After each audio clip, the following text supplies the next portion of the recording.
A few days later, after finalizing all the necessary arrangements, I packed my bags and left my in-laws' house. Before leaving, I informed my mother-in-law of my departure and bowed to her out of respect. With a smirk, she looked at me and said, "You've been a terrible wife and an even worse mother from start to finish." She went on to accuse me of being the worst mother for leaving my children. I couldn't believe how much more she could mock me. My daughter and son chuckled when they heard my mother-in-law's words. My name is Maria, a 42-year-old housewife. I live with my husband Ken, our son Josh, and our daughter Amy. Our children have grown up wonderfully, and Ken works hard to provide for us, so we've enjoyed a peaceful life without any major issues. But recently, things have taken a turn. My father-in-law passed away due to illness, and my mother-in-law moved in with us. Ken, being her only son, felt guilty about leaving her alone and decided to bring her into our home without discussing it with us first. I had always known my husband was a bit of a mama's boy, but I never expected him to make the decision for her to move in with us on his own. He informed us that he had already sold his parents' house. "Do you expect me to abandon my mother when she has nowhere else to go?" he said with an air of finality that left me with no choice but to agree. From that moment on, it was honestly a nightmare. My mother-in-law had never liked me, and now she seized every chance to criticize me. "Maria, what kind of seasoning is this?" she'd snap. "Oh, I'm sorry. I'll be more careful," I apologized. "And I don't like greasy food," she continued. "Well, the kids are growing, and Ken likes fried food too," I explained. "Then make a separate meal for me." "Unless you want me to eat unhealthy food and die early," she said, her tone sharp.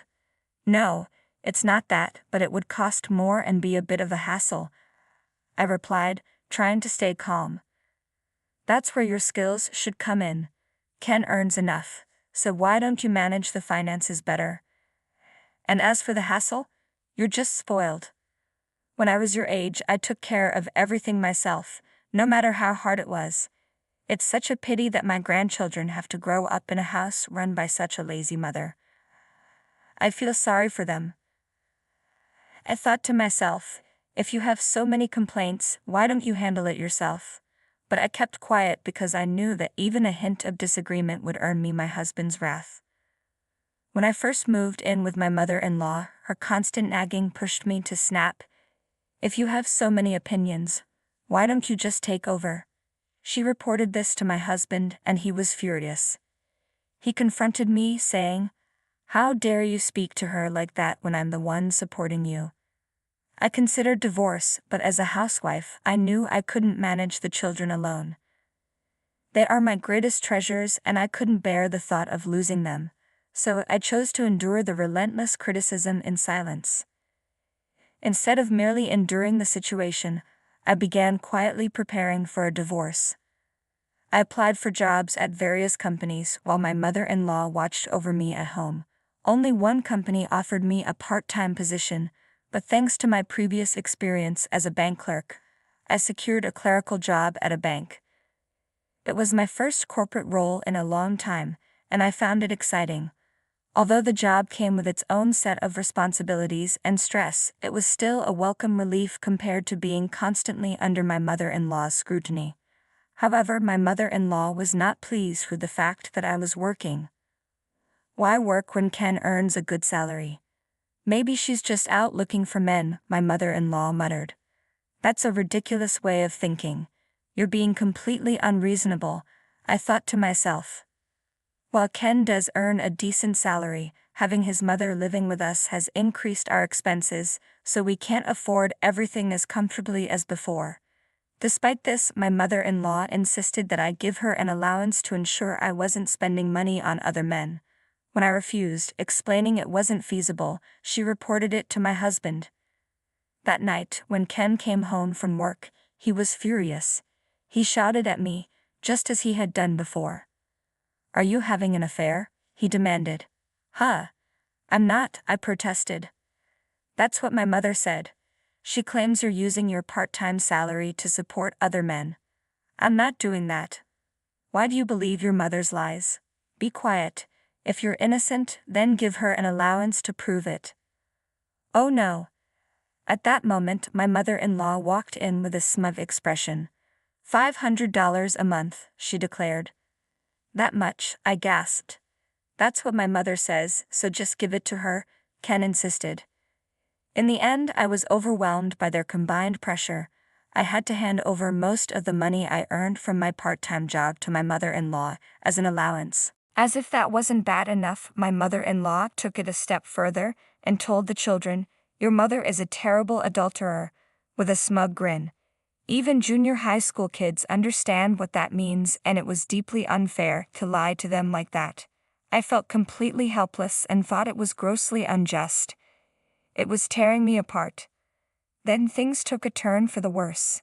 I discovered that my husband was having an affair. Despite his suspicions of my infidelity, he was the one being unfaithful. This was the breaking point for me. They say that when you hit your limit, you just explode.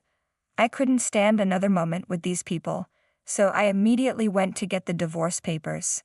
"I don't want to stay in this house after you had an affair," I told my husband, confronting him with the divorce papers. He laughed and said, "I don't want an old woman like you in my house anyway." It was clear he intended to be with his mistress after the divorce. He agreed to pay alimony and divide the property without protest. When we asked the children what they wanted to do, they both chose to stay in the house. My mother-in-law gave me a smug grin and remarked, "I'd always knew you preferred your father over this woman." A few days later, after finishing all the necessary paperwork, I packed my bags and prepared to leave my in-laws' house. In the living room, I informed my mother-in-law that I was leaving that day and gave her a respectful bow. She grinned once more and said with biting sarcasm, "You've been a terrible wife and mother from the start." Then she added, "You're such a horrible mother for leaving your children." I couldn't believe how much more she could mock me. My daughter and son actually laughed when they heard my mother-in-law's comments. "Even the children are laughing at you. What a pathetic mother," she sneered. Actually, the children had chosen to stay here, so I wasn't abandoning them. "Oh, I see.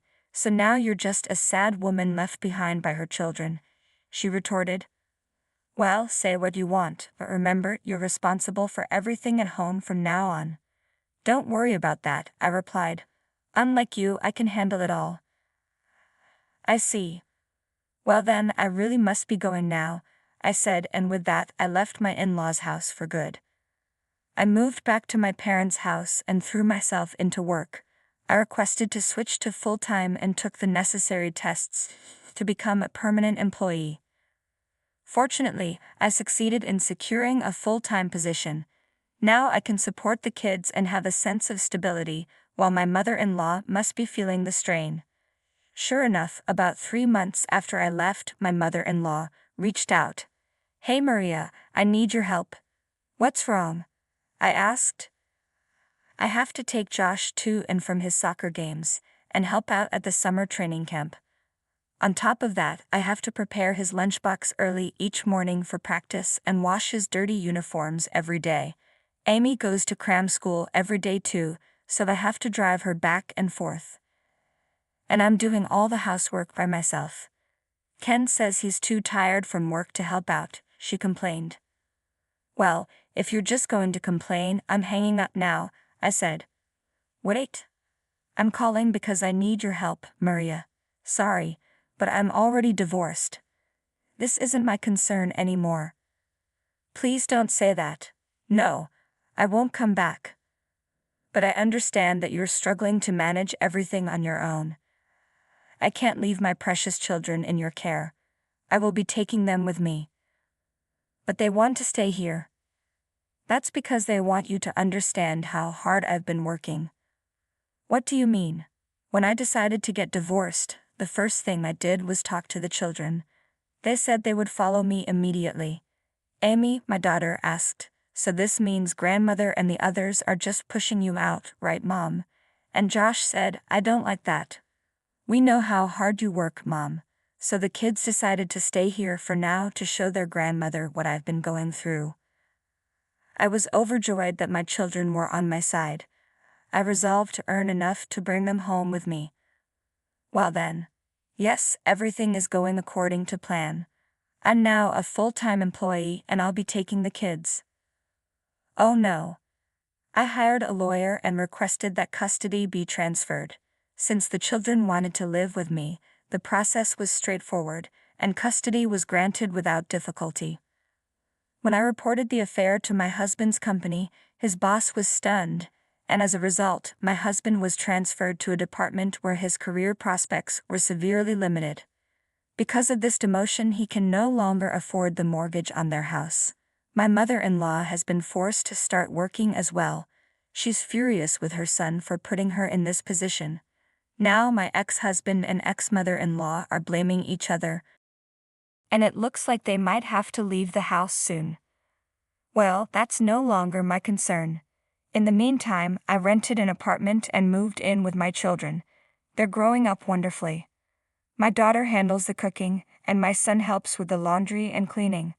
I'm determined to support them so they can pursue their dreams, so I'll keep working hard and earning. Thank you for watching.